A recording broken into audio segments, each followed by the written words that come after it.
हिवाळ्यामध्ये जर तुम्ही पालक पनीरचे हे पराठे खात नसाल तर तुम्ही बरंच काही मिस करणार आहात. तर चला बघूया याची रेसिपी.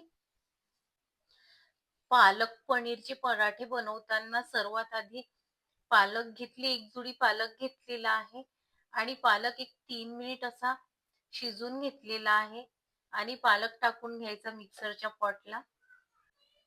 पालक शिजवताना त्यामध्ये थोडीशी कोथिंबीर आणि एक 5 हिरव्या मिरच्या ह्या पण शिजायला ठेवल्या होत्या, ह्या टाकून घ्यायच्या आहेत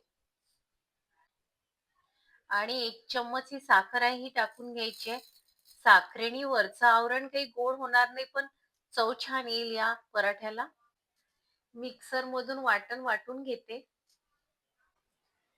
गव्हाचं पीठ घेतलेले आहे 1 वाटीभर.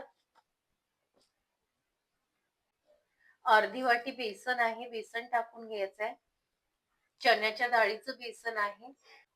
चवीनुसार मीठ टाकून घ्यायचं. पालकची पेस्ट जवळ 1 वाटी अशी भरलेली आहे. यामध्ये थोडं थोडं टाकून आपल्याला असं थोडं थोडं टाकून गोळा मळून घ्यायचा आहे आपल्याला. एक पालकच्या पेस्टचं मिश्रण असं बारीक केलेलं थोडं थोडं टाकायचं आहे आणि असा एक गोळा मळून घ्यायचा आहे.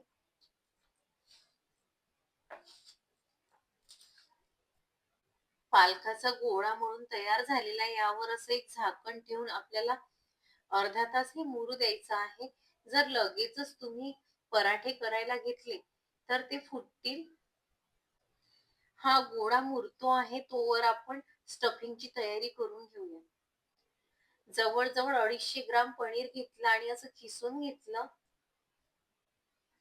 यामध्ये बारीक चिरलेला एक मोठा कांदा आहे आणि चांगल्या प्रकारे असा बारीक चिरून घेतलेला आहे, तो टाकून घ्यायचा आहे. तीळ आहेत, 1 चम्मच तीळ टाकून घ्यायचे. आलं लसूणची पेस्ट आहे, 2 चम्मच पेस्ट आहे ती टाकून घ्यायची. बारीक चिरलेली कोथिंबीर टाकून घ्यायची.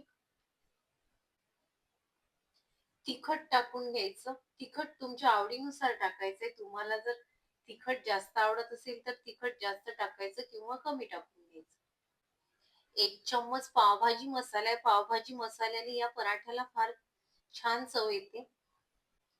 शेवटी चवीनुसार मीठ टाकून घ्यायचं आहे आणि हे चांगलं असं फिरून घ्यायचं आहे आपल्याला.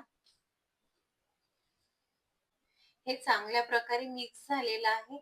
जवळ पालकाच्या कणकीचा गोळा भिजून अर्धा तास झालेला आहे.